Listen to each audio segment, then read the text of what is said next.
حول ولا قوة إلا بالله العلي العظيم. أعوذ بالله من الشيطان الرجيم. بسم الله الرحمن الرحيم. الحمد لله الذي جعل الحمد مفتاحا للذكر وسببا للمزيد من فضله ودليلا على آلائه وعظمته، ثم الصلاة والسلام على حبيبه وخيرته حافظ سره ومبلغ رسالاته سيدنا ونبينا أبي القاسم مصطفى محمد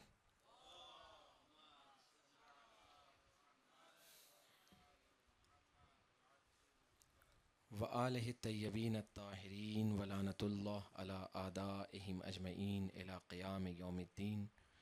بسم الله الرحمن الرحيم. يريدون أن يطفئوا نور الله بأفواههم ويأبى الله إلا أن يتم نوره ولو كره الكافرون. صلوات بر محمد و آلہ.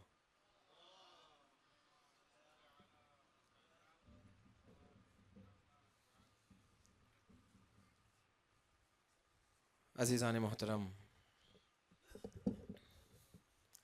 سامعین معزز و مکرم، اساتذہ ذوی الاحترام، علماء کرام و برادران اعظام، خداوند متعال جس سلسلہ ہدایت کا ذکر قرآن میں کر رہا ہے اور ساتھ ہی ساتھ اس گروہ کا ذکر کہ جس نے یہ ٹھان رکھا ہے کہ ہم اللہ کے نور کو، اللہ کے نظام ہدایت کو خاموش کر دیں گے، پروردگار عالم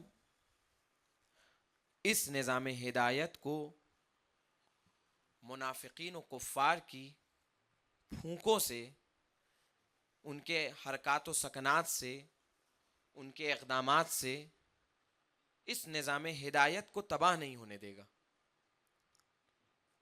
کیونکہ جتنی قدرت ان منافقین کی ہے اس سے کہیں زیادہ قدرت اس کی ہے کہ جس نے تمام کائنات کو اور عالم کو خلق کیا ہے۔ عزیزان محترم، کل کی گفتگو کے بعد اور گزشتہ 5 گفتگو میں جو مطالب، جو شواہد، جو تاریخی حوادث، جن جن چیزوں کا ذکر ہوا، چاہے ہجرت سے پہلے، ہجرت کے بعد، شب ہجرت کا واقعہ، نبی کا جنگوں کا واقعہ، احد کا واقعہ، نبی کی صلح سے واپسی، اس کے بعد دوبارہ جنگوں میں نبی کا جانا، اور ایک ایک کر کے دین کے قدم کو زمین پر جمانے کے لیے نبی اسلام کے جو اقدامات اور شجاعانہ اقدامات تھے، اور ان تمام تر اقدامات کے اندر منافقین، کفار اور مشرکین و یہود کی جس اعتبار سے سازشیں اور کوششیں تھیں، ان تمام چیزوں کے ذکر کے بعد آپ کی خدمت میں ایک نقطہ عرض کرنے کی کوشش کروں گا، اور وہ یہ ہے کہ دنیا کا کوئی بھی نظام ہو، دنیا کی کوئی بھی آئیڈیالوجی ہو، دنیا کا کوئی بھی نظام فکر و تفکر ہو، اگر وہ نظام کما حقہ آئیڈیالوجی کی حد سے نکل کر معاشرے کی سطح پر عملی طور سے پیادہ ہونا چاہتا ہے، یا اس نظام کو اگر معاشرتی سطح پر پیادہ کرنا ہو، تو اس کے لیے ضروری ہے کہ وہ نظام کے جو بہترین آئیڈیالوجی رکھتا ہے، بہترین ثمرات رکھتا ہے، بہترین اہداف و مقاصد کی طرف دعوت دے رہا ہے، یہ نظام جتنا معتبر اور محکم اور اچھا ہے آئیڈیالوجیکل اعتبار سے، ضروری ہے کہ اس نظام کی پیشوائی، اس نظام کی امامت، اس نظام کی گائیڈنس اور اس نظام کا زمین پر جو پیشوا اس نظام کو چلانے والا ہے اس کی امامت بھی اتنی اچھی ہونی چاہیے. اگر امامت اچھی نہیں ہے, پیشوائی اچھی نہیں ہے, خلافت اچھی نہیں ہے, اگر نظام کی سرپرستی اچھی نہیں ہے, تو نظام چاہے آئیڈیالوجیکلی کتنا ہی قوی و مضبوط کیوں نہ ہو, وہ نظام اپنے وہ ثمرات معاشرے کی سطح پر پریکٹیکلی نہیں دے سکتا ہے جو اس کو دینا چاہیے آئیڈیالوجیکل اعتبار سے. اور اس بات کے لیے دنیا کے تمام متفکرین, مفکرین, دنیا کے تمام علماء, دنیا کے تمام دانشور, دنیا کے تمام دانشمند, اور صرف دانشمند نہیں بلکہ معاشرے کی سطح پر جینے والے وہ لوگ کہ جو ایک بنیادی عقل و شعور رکھتے ہیں, مسائل میں تتبع کرنے کی صلاحیت رکھتے ہیں, ان تمام عقلائے عالم اولو الالباب کا یہ متفق علیہ فیصلہ ہے کہ کسی بھی نظام کے لیے ضروری ہے کہ اس کی پیشوائی اچھی ہو. توجہ فرمائیے گا, جب ہر نظام کے لیے یہ ضروری ہے کہ اس کی پیشوائی اچھی ہو, تو وہ نظام کہ جو عالم ملک و ملکوت کے رابطے کا نام ہے, وہ نظام کہ جو بندے کو صرف عالم مادہ میں زندگی جینے کا شعور, سلیقہ, پیسہ کمانے کا ہنر نہیں دے رہا ہے, بلکہ بندے کی پرواز عالم مادہ سے عالم ملکوت کی طرف کروا رہا ہے, جس نظام کا ہدف اور مقصد یہ ہے کہ انسان صرف اس دنیا کو نہ دیکھے بلکہ انسان معاشرے میں وہ زندگی جیے کہ جب اس کائنات کو دیکھے, خلق کو دیکھے تو خالق کو پہچانے, جسم کو دیکھے تو روح کو سمجھے, دنیا کو دیکھے تو آخرت کو پہچانے. وہ نظام جو عالم ملک و ملکوت کی پروگرامنگ رکھتا ہے, پھر اس نظام ہدایت اسلام کی پھر پیشوائی کیسی ہونی چاہیے؟ توجہ کریے گا. ان تمام شواہد کے بعد میری گفتگو کا جو نقطہ اس وقت ہے علماء و اساتذہ کے محضر میں وہ یہ ہے کہ ایسا کیا ہوا کہ جو رسول اور خاندان رسالت, وہ علی کہ جو ہجرت سے پہلے, ہجرت کے بعد, بعثت سے پہلے, بعثت کے بعد, جس نے دعوت ذوالعشیرہ سے لے کر لیلۃ المبیت تک, لیلۃ المبیت سے لے کر کے تمام جنگوں میں, تمام جنگوں کے علاوہ صلح حدیبیہ کے موقع پر, صلح حدیبیہ کے بعد رسول کی آخری زندگی کے مرحلے تک, جو خاندان, جس خاندان میں وحی کا نزول ہوا, جو علی رسول کے ہمدم بنے رہے, ناصر و مددگار بنے رہے, رسول کے چہرے سے تمام مصیبتوں کو دور کرنے والے تھے, آخر کار یہ کیا ہوا کہ دیکھتے دیکھتے میدان ایسا پلٹا کہ جو علی اور خاندان رسالت اب تک فرنٹ فٹ پر تھے وہ بیک فٹ پر چلے گئے, اور جو لوگ بیک فٹ پر تھے وہ فرنٹ فٹ پر آ گئے. توجہ کریے گا, یعنی جو پہلی صف میں تھے وہ آخری صف میں پہنچ گئے, اور جو پچھلی صفوں میں کھڑے تھے منہ چھپائے ہوئے, جو کہیں نہ کسی جنگ میں دکھے, نہ کسی مرحلے میں دکھے, کسی جگہ نہیں دکھے سوائے مال غنیمت کی تقسیم اور اس کی لوٹ میں, وہ آ گئے اور ایک پورے نظام کو ہائی جیک کر لیا.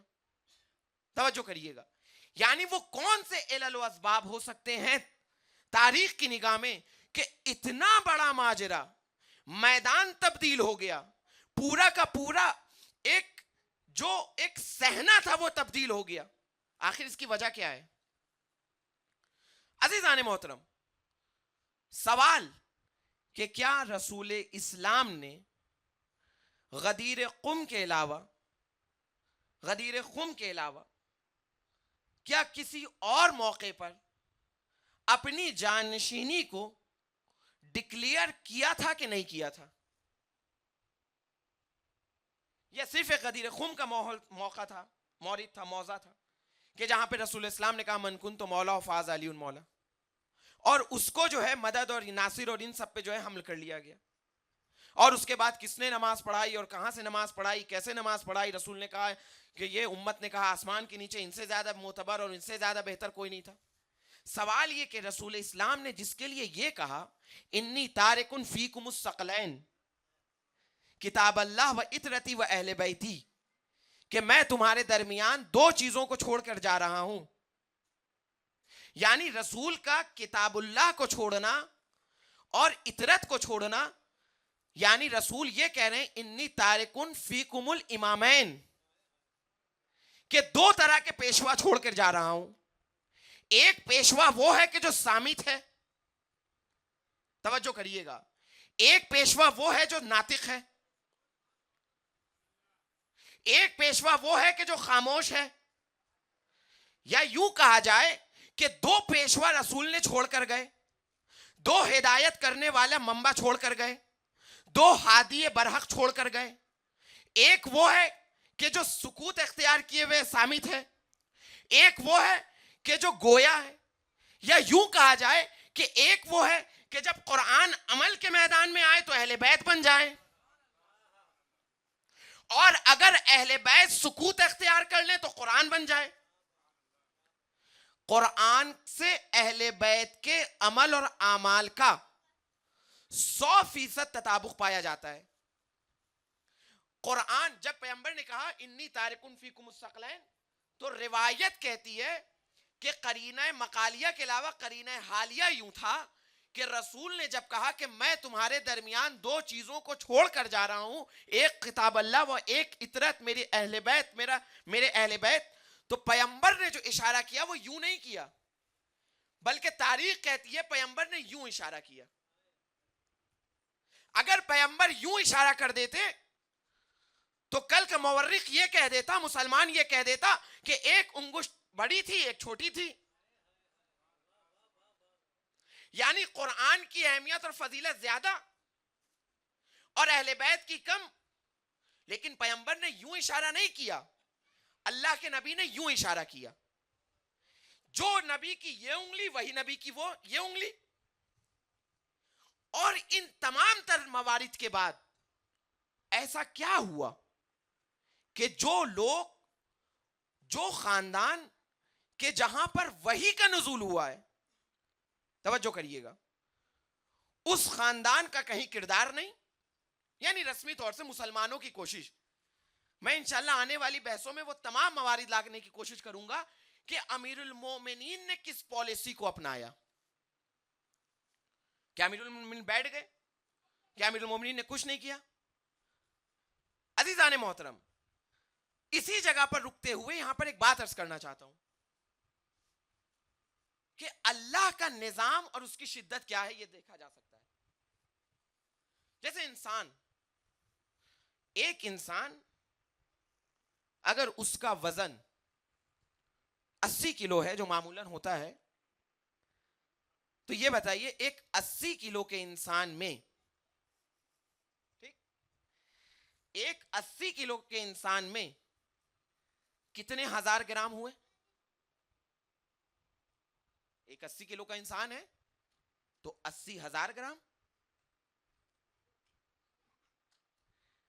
80 کلو کا انسان 80,000 گرام کا ہے. توجہ کریے گا، اگر اس 80,000 گرام کے انسان کو، توجہ کریے گا، اگر اس 80,000 گرام کے انسان کو اگر 1 گرام زہر کھلا دیا جائے،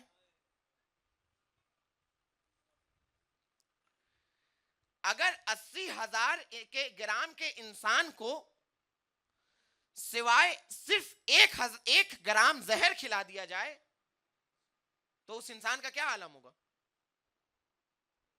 مر جائے گا.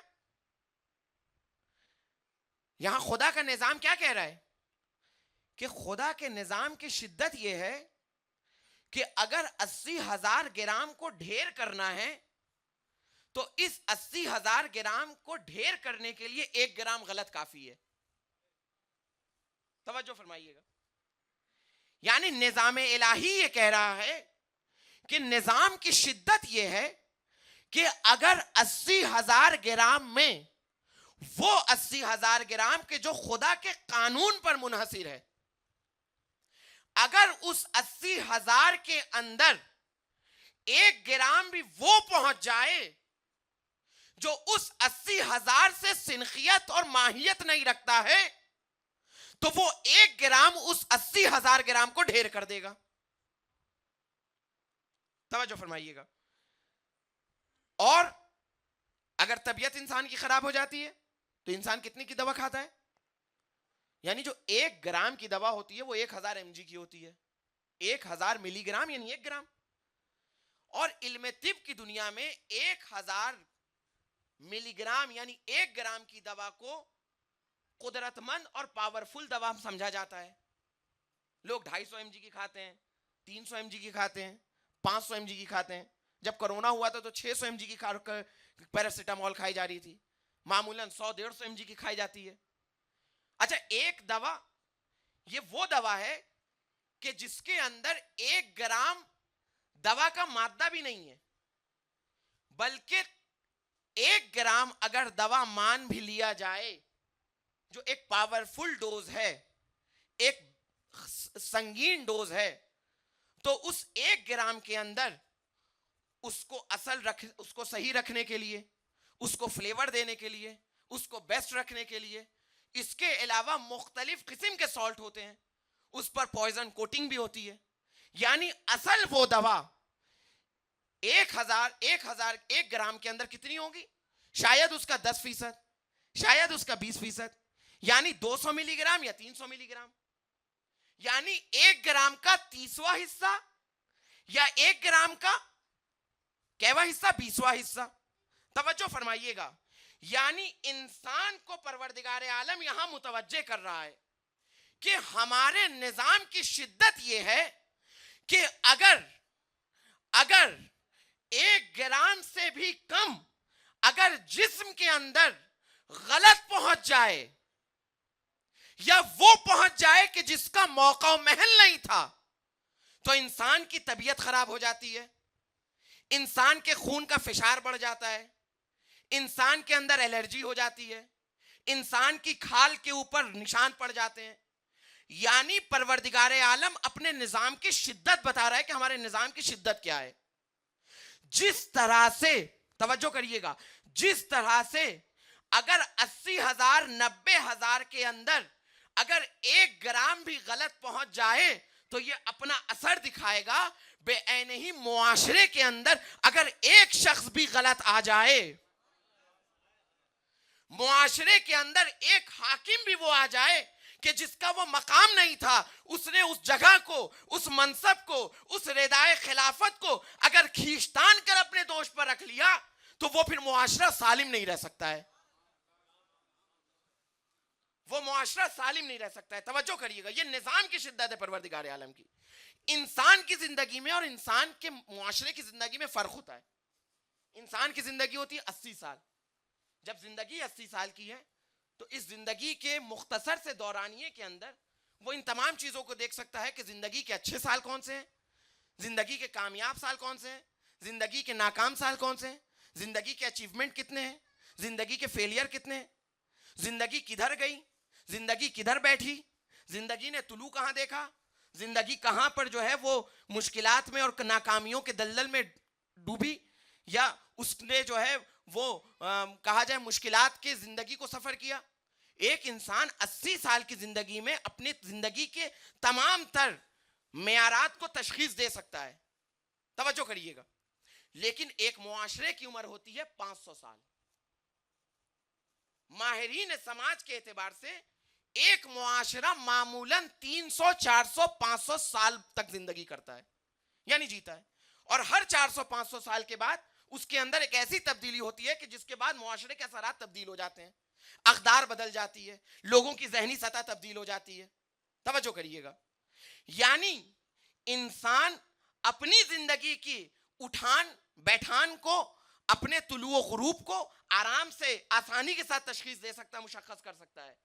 لیکن لیکن ایک معاشرے کی اٹھان، ایک معاشرے کی عروج، ایک معاشرے کا اوج، ایک معاشرے کی کا انحطاط، ایک معاشرے کی ترقی اور بلندی اور انحطاط، یہ وہ ایسے نہیں ہے کہ جن کو 1 سال 2 سال میں تشخیص دیا جا سکے. اس کے لیے وقت چاہیے ہوتا ہے. اس کو اتنا وقت چاہیے ہوتا ہے کہ ایک معاشرہ چند نسلوں کو گزار دے. اور تاریخ اسلام کے ساتھ بھی کچھ ایسا ہی ہوا. تاریخ اسلام میں بھی کچھ ایسا ہی ہوا کہ جو لوگ مستحق خلافت تھے ان کو خلافت سے دور کر دینا یا ان کو خلافت سے کنارہ کش کر دینا اور نااہلوں کو لا کر رسول کی مسند خلافت پر بیٹھا دینا. جب یہ زمانہ جس وقت وہ بیٹھا تب تو زمانے کو کچھ نہیں پتا چلا، لیکن اس کی بھی پیش گوئی جناب فاطمہ نے کر دی تھی جب ایک ایک صحابی کے گھر پر گئیں کہ تم علی کا ساتھ دو. علی نے نبی نے، میرے بابا نے غدیر خم میں علی کو اپنا جانشین بنایا، دوسرے موارد پہ اپنا جانشین بنایا. ایک ایک صحابی کے گھر بی بی گئیں. ایک ایک صحابی کے گھر جانے کے بعد بی بی نے جب دیکھا کہ کوئی میری آواز پر لبیک نہیں کہہ رہا ہے، علی کا ساتھ نہیں دے رہا ہے، تم علی کا ساتھ دو، علی ہر حق کو اس کی جگہ بیٹھا دیں گے، باطل کے جھنڈے کو توڑ دیں گے. لیکن جب بی بی نے دیکھا کہ اس میں کوئی تبدیلی نہیں ہو رہی ہے، لوگوں میں کوئی تحرک نہیں ہو رہا ہے، تو بی بی نے کیا کہا کہ اب تم اس اونٹنی کے اوپر سوار ہو رہے ہو کہ جو دودھ نہیں خون، دودھ جس سے خون دو گے، یعنی جو دودھ نہیں جس سے دھویا جائے گا، جس سے خون دھویا جائے گا، دھویا جائے گا. یعنی بیوی نے پہلے ہی پیشکش کی تھی. سوال لوگ کہتے ہیں کہ اگر توجہ کریے گا، اگر امیر المومنین مستحق خلافت تھے تو قرآن میں علی کا نام کیوں نہیں آ گیا؟ اگر امیر المومنین مستحق خلافت تھے تو قرآن میں علی کا نام آ جانا چاہیے تھا. جناب ہارون کا نام قرآن میں آیا، تمام انبیاء کا نام آیا. سوال، تمام انبیاء کو اللہ نے مبعوث کیا، کیا قرآن میں سب کے نام آ گئے؟ قرآن میں چند نبیوں کے علاوہ کسی اور نبی کا نام نہیں آیا. تو اس کا مطلب ہے کہ وہ تعداد مبعوث رسالت ہی نہیں ہوئی جس کا نام نہیں آیا. دوسرا مرحلہ کہ علی کو اور امت کو، یہ رسول کی جو امت ہے، یہ سب سے خطرناک ترین منافقین اس میں پائے جاتے ہیں. یہاں نام کے ذریعے نہیں، وصف کے ذریعے پہچاننا ہوگا. سوال کہ جو لوگ یہ کہتے ہیں کہ اگر علی مستحق خلافت تھے تو علی کا نام کیوں نہ آ گیا، تو سوال کہ جن لوگوں کو علی کی جگہ پہ بیٹھالا گیا ان کا نام کہاں آ گیا؟ اگر امیر المومنین کا نام قرآن میں نہیں ہے تو پہلے دوسرے تیسرے یا اس کے بعد وہ لوگ، حتیٰ کہ اس کو بیٹھالا گیا کہ نبی کی شہادت کے 50 سال کے بعد یزید جیسا بندروں سے کھیلنے والا، وہ یزید کے جو قمارباز ہے، وہ علی یزید جو شارب الخمر ہے، وہ اپنے آپ کو رسول کا خلیفہ اور جانشین کہہ رہا ہے. وہ یزید کہ جو شراب کے اٹھنے والے بلبلوں کو کیا کہہ رہا ہے؟ حجاج سے تعبیر دے رہا ہے. یعنی امت پہ وہ زمانہ آ گیا. عزیزان محترم، میں اس کی مثال بھی لے کر کے آؤں گا، اور وہ یہ کہ امیر المومنین کے نام کا نہ آنا، اس کی اصل وجہ یہ ہے کہ امیر المومنین کو زندہ رکھنا ہے. یعنی اسلام، خدا، رسول یہ چاہتے ہیں کہ امیر المومنین زندہ رہیں، کیونکہ جن منافقین کا سابقہ اسلام کے ساتھ ہے، اسلام کے تاریخ میں جو منافقین ہیں، وہ منافقین تاریخ انسانیت کے سب سے خطرناک ترین منافقین ہیں. علی کا زندہ رہنا ضروری ہے. اگر علی زندہ رہ گئے تو علی آئندہ نسلوں تک اسلام بھی پہنچا دیں گے. اگر علی زندہ رہ گئے تو علی اسلام کو بچا بھی لیں گے، نظام ہدایت بھی بچ جائے گا، آئندہ نسلوں تک اسلام بھی پہنچ جائے گا. لیکن ایسا نہیں ہے کہ امیر المومنین کہ جب خلافت سے دور ہوئے، اور اس کے بھی اسباب دیکھیے کہ اس کی زمینہ سازی، کل میں نے ایک اشارہ دیا تھا لیکن آج شاید وقت وہاں تک نہ پہنچے کہ اس طرف میں جا سکوں کہ امیر المومنین نے زندگی کیسے گزاری. کیا امیر المومنین بیٹھ گئے؟ تاریخ کہتی ہے کہ جب امیر المومنین کو ان کے حق سے محروم کیا گیا تو 3 وہ اساسی کام ہیں جو امیر المومنین کے ذریعے انجام پائے. پہلا کہ امیر المومنین نے صرف اور صرف اقتصادی امور پہ توجہ دی. اگر وقت رہا تو یہ ایک اقتصاد کا طالب علم ہونے کی حیثیت سے میں ان تمام چیزوں کو لے کے آنے کی کوشش کروں گا کہ اس زمانے میں امیر المومنین کے اوقاف کیا تھے. اوقاف فاطمی، اوقاف علوی، امیر المومنین کی احیاء زمین کا رقبہ کتنا تھا، امیر المومنین کے کام کیا تھے، امیر المومنین کا سورس آف انکم کیا تھا. یعنی روایت امیر المومنین کے بارے میں ملتی ہے کہ علی وہ تھے کہ جو شب جمعہ مسجدوں میں شہد اور کھجورے بانٹا کرتے تھے.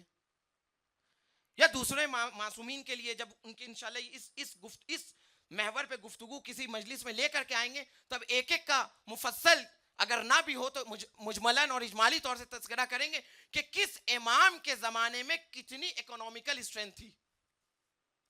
توجہ کریے گا. امیر المومنین کے کاموں میں سے جو ایک کام ہے جس کی طرف آج مجلس میں اشارہ کر دوں وہ کام ہے امام کی چاہ کنی، کنویں کا کھودنا. امیر المومنین کنویں کھودتے تھے. تقریباً تاریخ کہتی ہے کہ امام نے 40 سے زیادہ کنویں کھودے. اور امام علی جب کنواں کھودتے تھے صحرا میں، اول تو صحرا میں پانی کی تشخیص دینا ایک بہت بڑی انجینئرنگ کہ اس عرب کے تپتے ہوئے صحرا میں کس جگہ پر پانی ہے اور پانی کی تشخیص دینا. اور کنواں امیر المومنین کا لقب ہے فاضل الماء، یعنی امیر المومنین کا فضل ماء کا کام تھا. فضل ماء کیا کہ کھیتوں میں سچائی کے لیے پانی کا دینا. کھیتوں وہ عرب کہ جہاں پہ پانی کی قلت ہے، جہاں پانی کی کمی ہے، وہاں علی جیسی ذات ہے مدینے میں کہ جو اس بات کو تشخیص دیتی ہے کہ جہاں پھاوڑا مارا جائے گا وہاں سے پانی نکلے گا.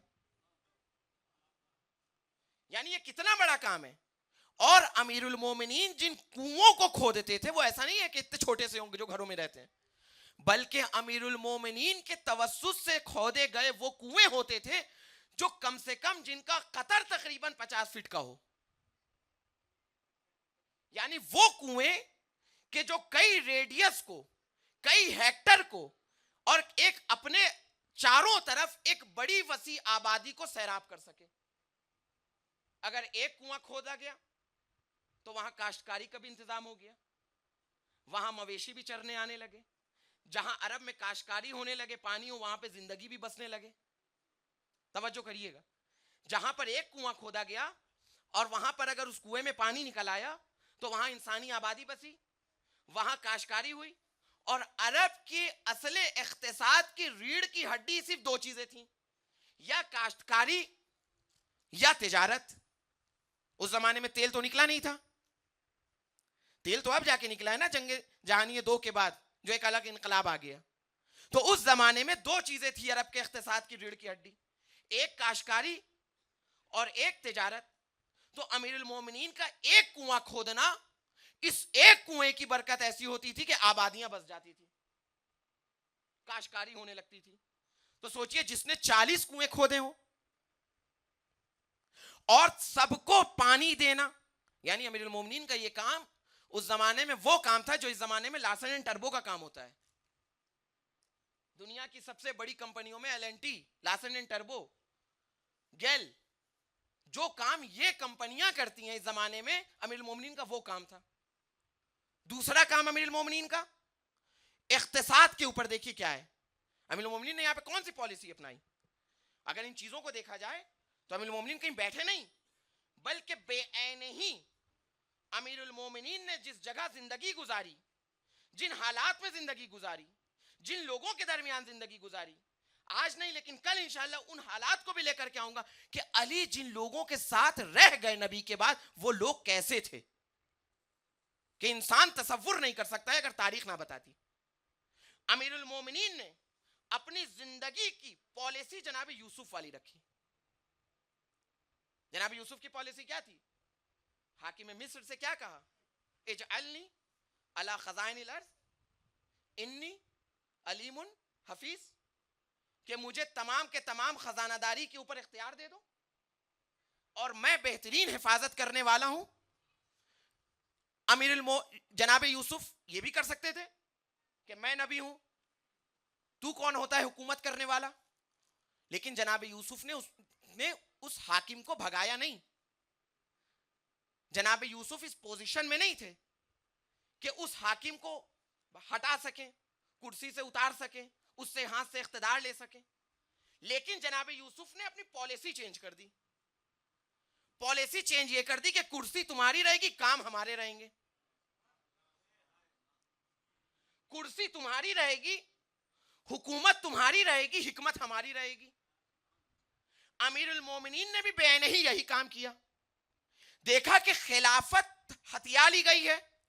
اب اگر امیر المومنین، جبکہ آپ دیکھیے اگر امیر المومنین کی جگہ کوئی اور ہوتا تو کیچ ہو جاتا. کیوں؟ این الازلان کس نے کہا تھا؟ ابو سفیان نے کہا تھا.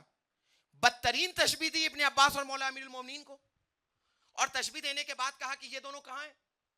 کیوں؟ کیونکہ قبیلہ تیم کا انسان خلیفہ بن گیا. اس کا خلیفہ بننا جائز نہیں ہے، لیکن اس نے چاہا کہ یہاں پہ امیر المومنین کو کیچ کر لے.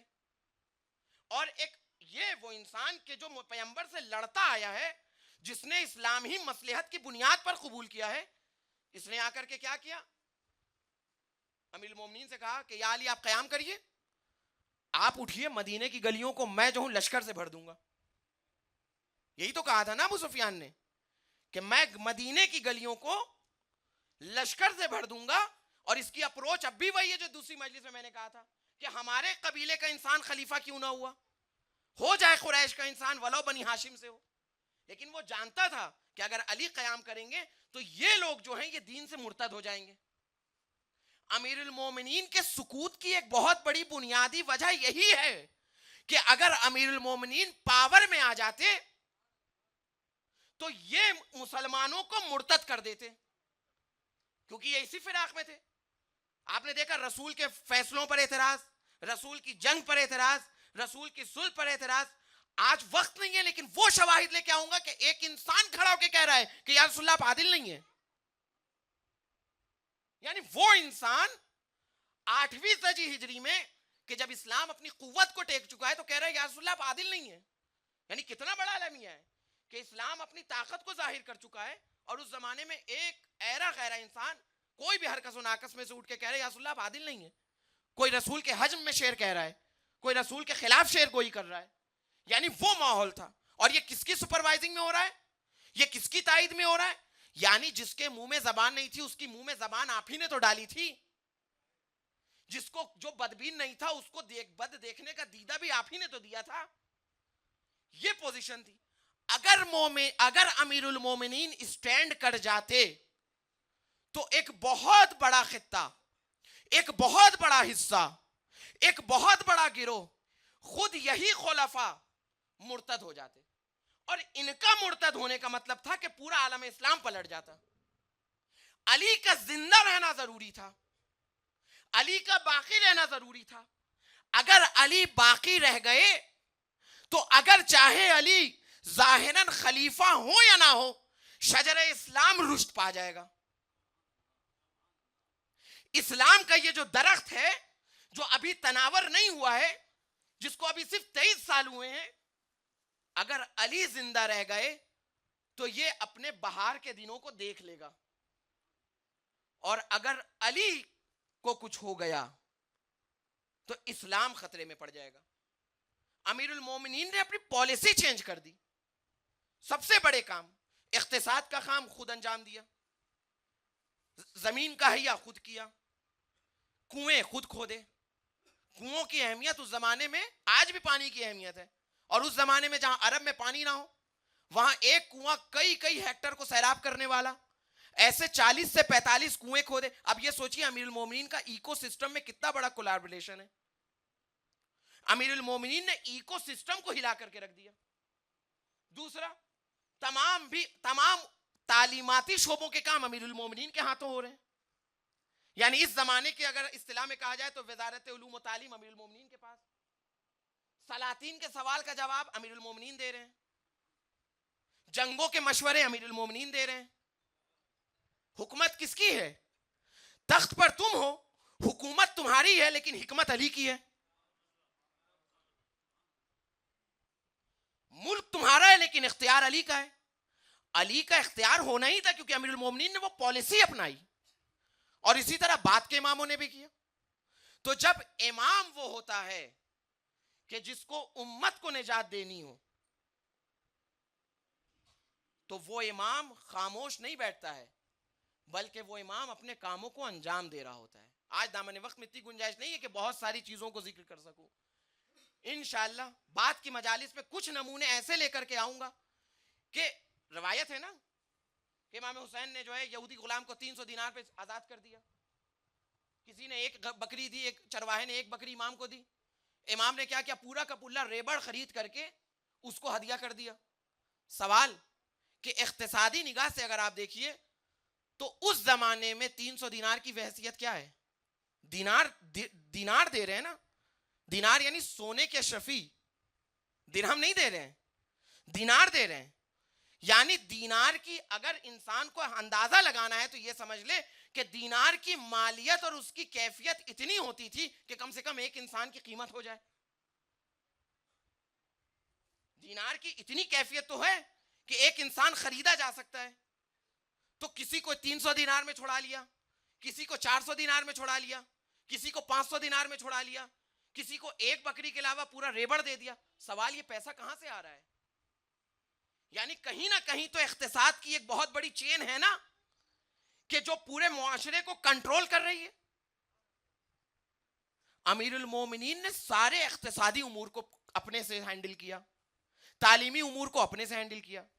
سوال کرتا تھا قیصر روم, جواب دیتے تھے امیر المومنین. کس کی دوستی میں؟ ان کی دوستی میں نہیں, اسلام کی دوستی میں. کیونکہ سوال کرنے والا تھا قیصر روم, اگر جواب نہیں جاتا تو ان کا کچھ نہیں ہوتا بلکہ اسلام کی اہانت ہوتی. تو علی اسلام کی دوستی میں جواب دیتے, علی لشکر اسلام کو اسلام دوستی میں بچاتے. اب وقت نہیں ہے کہ بہت سے مطالب کو عرض کروں, انشاءاللہ بات کے مطالب کو کل انشاءاللہ اسی نقطۂ ذکر کے اوپر اور اسی نقطۂ کلام کے اوپر جو ہے وہ انشاءاللہ کل ادامہ دوں گا. تو جس امام نے جس زمانے میں زندگی گزاری ہے, خاندان اہل بیت کوئی چھوٹا موٹا خاندان نہیں تھا. اگر چھوٹا موٹا خاندان ہوتا کہ جس کے لیے یہ محاورہ کہا جاتا ہے کہ ملا کی دوڑ مسجد تک, تو کوئی قتل نہ کرتا. یعنی پاور میں نہ رہنے کے باوجود قتل ہونا, امام نے کچھ کہا وہ تاریخ میں چلا آیا. یعنی امام کچھ کہہ رہے ہیں وہ تاریخ کا حصہ بن جا رہا ہے. یعنی امام بھی جان رہے ہیں کہ میں جو کہہ رہا ہوں وہ تاریخ میں جا رہا ہے, وہ ہسٹری میں جا رہا ہے, اس کی ہسٹری بن رہی ہے. یعنی امام کی ذات یا خاندان بنی ہاشم کوئی چھوٹی موٹی پروفائل کا نام نہیں ہے, بلکہ ایک رائل خاندان ہے. اور اتنا رائل خاندان ہے کہ جس کو مارے بغیر حکومتوں کا کام نہیں ہوگا. اگر قید بھی کر دیا تو مشکل ہے کہ پتہ چلا زندان بانی کو اپنی طرف کر لیں, پوری کی پوری شرطہ پلٹ جائے. نہ زندہ چھوڑ سکتے ہیں نہ قید چھوڑ سکتے ہیں, بلکہ اگر ان سے بچنا ہے اور اپنے اغراض و مقاصد کو انجام دینا ہے تو ان کو مارنا ہوگا. اور یہی کیا گیا تاریخ میں. یعنی ائمہ معصومین کا شہید ہونا خود ائمہ معصومین کے تاریخ پر نقش جلی ہونے کا ثبوت ہے. ورنہ آپ بتائیے ہمارے معاشرے میں ایسے انسان کو کون مارتا ہے, کون اپنی آستین کو آلودہ کرتا ہے جس کا نقش ہی نہ ہو معاشرے میں کوئی. معصومین نے تو خطبوں سے معاویہ کا کفر تک ثابت کر دیا ہے. یعنی ایسے ایسے خطبے. امام حسن نے وہی زندگی جی, امام حسین نے وہی زندگی جی. اگر موقع ملا تو امام حسن کے صلح کے اوپر بھی بیان کروں گا کہ امام حسین کے صلح کے کون سے پولیٹیکل فیکٹرز تھے اور کیسی صلح تھی, کیوں مذلل مومنین کہا گیا, لیکن صلح کی برکتیں کیا تھیں. توجہ فرمائیے گا, جب امام سچا ہوتا ہے اور امام برحق ہوتا ہے تو وہ چاہے پاور میں رہے یا پاور میں نہ رہے, وہ اپنا کام کرتا رہتا ہے. امام حسن نے بھی یہی کیا, امام حسین نے بھی یہی کیا. کربلا امام کا آنا کوئی ایک چھوٹا موٹا موومنٹ نہیں تھا. جب امام کربلا کی طرف کوچ کیے یا مدینے سے چلے مکے کی جانب, تو اس وقت کچھ لوگ ایسے تھے کہ جو بڑے پاورفل تھے. ایک عبداللہ ابن عمر, ایک عبداللہ ابن زبیر, اور خود امام عالی مقام. لیکن یزید کو ان دونوں کی فکر نہیں تھی, اور یہ بھی چاہتے تھے کہ امام شہید ہو جائیں, کیونکہ تاریخ کہتی ہے کہ جیسے ہی امام حسین شہید ہوئے ہیں, عبداللہ ابن عمر مکے میں آ کے بیٹھ گیا. اور مکے میں آ کر بیٹھنے کے بعد اس نے کہا کہ اگر کوئی بیعت میری نہیں کرے گا تو میں اس کے گھر پہ آگ لگا دوں گا. عبداللہ ابن عمر کون ہے؟ زبیر کا بیٹا ہے. کیا کہہ رہا ہے کہ اگر میری کسی نے بیعت نہ کی تو میں اس کے گھر کو جلا دوں گا. یہ وہ ہے کہ جس کے باپ نے در زہرا پہ تلوار کھینچی تھی. یعنی وہ شخص ہے کہ جب جناب فاطمہ کے دروازے پر بلوا ہوا تو زبیر وہ تھے کہ جنہوں نے مخالفت میں تلوار کھینچی تھی. یعنی جناب فاطمہ کے گھر کے احترام کی حمایت میں جناب زبیر نے تلوار کھینچی تھی. اس وقت زبیر بدلے نہیں تھے. لیکن 25 سالوں میں ایسا کیا ہوا کہ وہ زبیر جو امیر المومنین کے تنہائیوں کے ساتھی تھے, آج علی کو مشروط کر رہے ہیں کہ اگر آپ آئیں گے تو خلافہ راشدین اور ان کی سیرت پہ عمل کریں گے, اگر آپ آئیں گے تو لوگوں سے بیت المال کا حساب نہیں لیں گے. یعنی یہاں پر یہ ہے کہ منافق کبھی کبھی مومن بھی بن جاتا ہے. اور امام حسین نے بھی اسی پیٹرن پہ عمل کیا. امام حسین نے اپنے پورے خانوادے کو لے کے مکے کی طرف آ گئے. یعنی امام کی قدرت کا اندازہ کریے کہ امام حسین کون ہے. یعنی وہ ذات کے جو کچھ بولے نہیں کہ اس کے بولے ہوئے الفاظ تاریخ کا حصہ بن جائیں, وہ کتنی بڑی ذات ہوگی. معاویہ کا کاروان آ رہا ہے, امام نے پورا کا پورا سامان بیچ میں اتروا دیا. معاویہ نے کہا یہ کیا کیا؟ امام نے کہا کہ ہم سے صلح اس بات کی ہے کہ ہم تلوار نہیں اٹھائیں گے. ہم نے صلح یہی تو کی ہے نا کہ ہم تلوار نہیں اٹھائیں گے, لیکن اگر تم غلط کرو گے تو ہم کاروان بھی روکیں گے, سامانوں کو مستحقین میں بانٹیں گے, غربا اور مساکین اور یتیموں کو ان کا حق بھی دیں گے, ہم جو کر سکتے ہیں وہ کر سکیں گے. سوچیں امام کی پاور کتنی ہے کہ معاویہ کے کاروان کو روک کر کے مصر سے آنے والے سارے کاروان کا سامان اتار کر غربا فقراء میں اسیروں میں بانٹ دیا, غربا اور فقراء میں بانٹ دیا, یتیموں میں بانٹ دیا. اور جب معاویہ نے خط بھیجا تو کہا کہ اگر تم آئندہ بھی نہ سدھرے تو ایسا ہی ہوگا. تو سوچئے کتنی پاورفل شخصیت. تو خاندان اہل بیت کو اگر پاور سے دور کیا گیا تو ایسا نہیں ہے کہ امام پاور سے دور ہو گئے. امام نے ہر زمانے میں وہی کام کیا جو اس زمانے کے تقاضے تھے. توجہ فرمائیے گا. اور امام حسین کا بھی وہی زمانہ ہے. پورے کاروان اپنے خانوادے کو لے کے مکے سے کربلا آ گئے. جہاں امامت صحیح ہوتی ہے اور امامت کی پیروکاری ہوتی ہے, وہاں امامت کی پیروکاری میں اتنا اثر ہوتا ہے کہ انسان اپنے آپ کو امام کا ایسا تابع بنا دیتا ہے کہ اپنے گود کے پالوں کو بھی امام پہ قربان کر دیتا ہے. اور کربلا میں یہی دیکھا گیا کہ جہاں اپنے گود کے پالوں کو امام وقت پر قربان کرنے کا جذبہ پایا جاتا ہے. ادھر فروا ہیں, ادھر زینب ہیں. اچھا, سب کے بچے وہ ہیں کہ جو چل سکتے ہیں. کمال تو یہ ہے کہ جس کا بچہ چل نہ سکتا ہو, جس کا بچہ ابھی گھٹنیوں بھی نہ چل سکتا ہو, وہ بھی یہ کہہ رہی ہے کاش کہ تو بڑا ہوتا تو اپنے آقا حسین, بابا نہیں اپنے آقا حسین کی حمایت کرتا.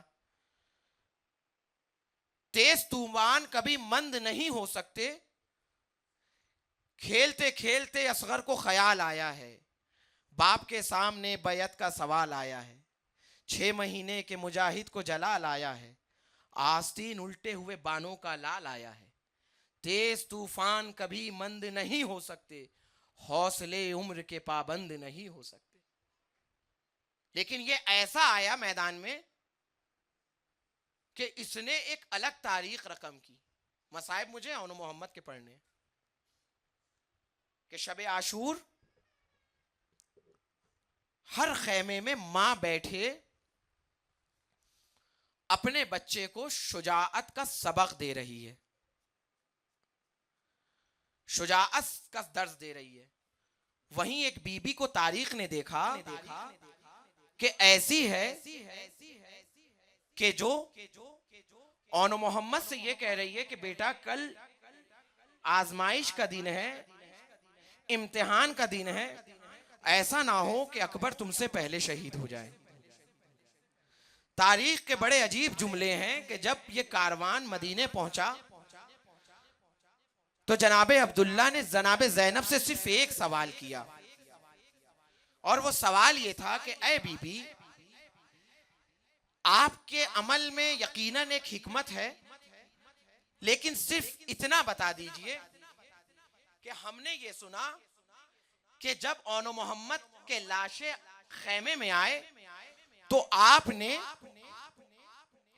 اون محمد کا ماتم نہیں کیا، لیکن جب علی اکبر گھوڑے سے گرے تو آپ خیمے سے باہر نکل آئیں اور یبنا اخیہ کہتے ہوئے اپنے بھائی کی طرف بڑھی. بی بی اس کا مقصد اور سبب کیا تھا؟ کتنی بڑی منزل ہے ایک خاتون کے لیے کہ اس کا شوہر یہ سوال کر لے کہ آپ نے اپنے بیٹے کے مرحلے میں ایسا کیا اور علی اکبر کے مرحلے میں ایسا کیا. عبداللہ کی نیت غلط نہیں ہے، صرف جاننا چاہتے ہیں کہ کربلا کی کیفیت کیا تھی. تو جناب زینب نے کہا کہ عبداللہ اس کی دو وجہ ہیں. پہلی وجہ یہ کہ جب علی اکبر گھوڑے سے گرے اور علی اکبر مرے، علی اکبر شہید ہوئے، علی اکبر کو حسین نے خاک و خون میں غلطہ دیکھا تو حسین کے چہرے پہ میں نے سکرات الموت کا مشاہدہ کیا. اور دوسری وجہ یہ کہ اگر میں اپنے بچوں کو روتی تو حسین شرمندہ ہوتے، ہائے میں نے کربلا کے بن میں اپنی بہن کی کمائی لٹا دی. کئی بار جناب زینب اون محمد کو لے کر کے جناب حسین کے پاس آئی، امام حسین کے پاس آئی. امام حسین نے کئی بار منع کر دیا. ایک بار جناب زینب نے کہا اے بھیا کیا چاہتے ہو کہ کل روز قیامت روز محشر زینب سرخرو نہ رہے؟ ایسی بات کہی، اماں کے حق کا ایسا واسطہ دے دیا کہ اب حسین مجبور ہو گئے. مقاتل کہتے ہیں کہ اون محمد کو عباس و حسین نے گھوڑوں پہ سوار کیا. اللہ جانے کہ حسین اور عباس کی کیا کیفیت رہی ہوگی کہ جب اون محمد کو میدان وغا میں بھیج رہے ہیں کہ جہاں سے کسی کو واپس نہیں آنا ہے. اپنے گود کے پالوں کو حسین و عباس نے سوار کیا. بچے میدان قتال میں آتے ہیں اور آنے کے بعد تاریخ کہتی ہے ایسے حملے کیے کہ میمنہ میسرے پر، میسرہ میمنے پر، قلب لشکر کا کوئی پتہ نہیں. ایسی شجاعت کہ جیسے جعفر تیار تلوار چلا رہے ہیں، جیسے حیدر کرار تلوار چلا رہے ہیں. پسر سعد نے کہا اے شامیوں، اے کوفیوں، تمہیں پتا ہے یہ کس خاندان کے بچے ہیں؟ ارے اگر ان پہ غلبہ کرنا چاہتے ہو تو درمیان سے ناکوں کو گزارو. مقتل کہتا ہے کہ بچوں کے درمیان سے ناکے گزرے، بچے علیحدہ ہوئے. ایک بار حملے کا زور زینب کے جا کے پالے، خون و غلطہ ہو کر زمین کربلا. اے ماموں ہمارا سلام. مقاتل کہتے ہیں کہ حسین اور عباس چلے اور جا کر کے حسین زینب کے گود کے پالوں کے پاس پہنچے اور اپنے سینے سے لگا لیا. کہیں حسین نے دیکھا کہ سمے اسپا کے نشان، کہیں خون آلود چہرہ. حسین خیمے میں لاش کو لے کر کے آئے. آپ جب خیمے میں لاش آئی ہے تو مقاتل کہتا ہے، حمید کہتا ہے کہ ساری بیبیاں خیمے میں تھیں سوائے ایک بی بی کے. جب فضہ نے نگاہ دوڑائی تو ساری بیبیاں ہیں لیکن زینب نہیں ہے. زینب کے خداش میں فضہ خیمے بہ خیمے جاتی ہیں. ایک خیمے پہ پہنچتی ہیں تو دیکھتی ہیں کہ زینب حالت سجدہ میں ہے. اے میرے اللہ، میرے بچے کمسن ہیں. اے میرے اللہ، میرے بچے چھوٹے ہیں. اے میرے اللہ، اس کنیز کی لاج رکھ لینا، کہیں ایسا نہ ہو کہ میرے چھوٹے بچے فرات پر پہنچیں اور شدت آتش برداشت نہ ہو اور پانی پی لیں حسین کا اصغر پیاسا رہ جائے. بی بی نے کہا اے بی بی اونو محمد آ گئے. اب جب پلٹ کر زینب نے پوچھا اے اونو محمد آ گئے فضہ نے کہا اے بی بی اونو محمد آ گئے مگر دیکھیے کس حال میں آئے ہیں. اب جب بی بی نے دیکھا تو پھول خون و خاک میں گلتا. تاریخ کربلا نے دیکھا کہ ماں نے گریہ نہیں کیا بلکہ لاشوں کے درمیان ایک فاصلہ بنایا. تاریخ کربلا کا ایک تاریخی سجدہ. اے میرے اللہ تیرا شکر تقبل منا ھذا القربان قلیل. جناب زینب نے اونو محمد کے لاشوں پہ خود کو گرایا, سجدہ کیا. زینب نے گریہ نہیں کیا. تاریخ کہتی ہے کہ جب یہ کاروان 11 محرم کو گیا تو ناقے کو اونو محمد کے لاشوں سے گزارا گیا. جیسے ہی زینب کا ناقہ اونو محمد کے لاشے سے گزرا زینب نے اپنے چہرے کو موڑ لیا. زینب نے گریہ نہیں کیا, اپنے چہرے کو موڑ لیا. جب شام میں شہداء کے سر آئے تو ہر بی بی نے اپنے شہید کا سر اٹھایا لیکن زینب نے حسین کے سر کو اٹھایا. شام کی عورتوں نے کہا کہ کیا ان 2 بچوں کی ماں مر گئی ہے, کیا ان کی کوئی ماں نہیں ہے, ارے یہ کس کے غریب ہیں, یہ کس کے یتیم ہیں. فضہ نے بڑھ کر کے کہا ارے بیبیوں اس کی ماں زندہ ہے. فضہ نے دونوں سر کو اٹھایا. یہ وہ بی بی ہے جس نے کربلا میں ماتم نہیں کیا, جس نے ناقہ جنازوں سے گزرا ماتم نہیں کیا بلکہ چہرے کو پھیر لیا. شام میں سر دیے گئے, بی بی نے سر کو نہیں اٹھایا. لیکن تاریخ کہتی ہے کہ جب یہ کاروان مدینے پہنچا ہے اور زینب نے اپنے بیت الشرف میں قدم رکھے, اب جو نگاہ اونو محمد کے کمرے پر گئی, پیام نے 2 چھوٹے چھوٹے مسلح. اب ممتا کے سیلاب کا باندھ ٹوٹا, خود کو مسلوں پر گرایا. اے میرے لال تمہاری ماں نے تمہارا ماتم نہیں کیا. اے میرے لال حسین کی ماں کربلا میں نہیں.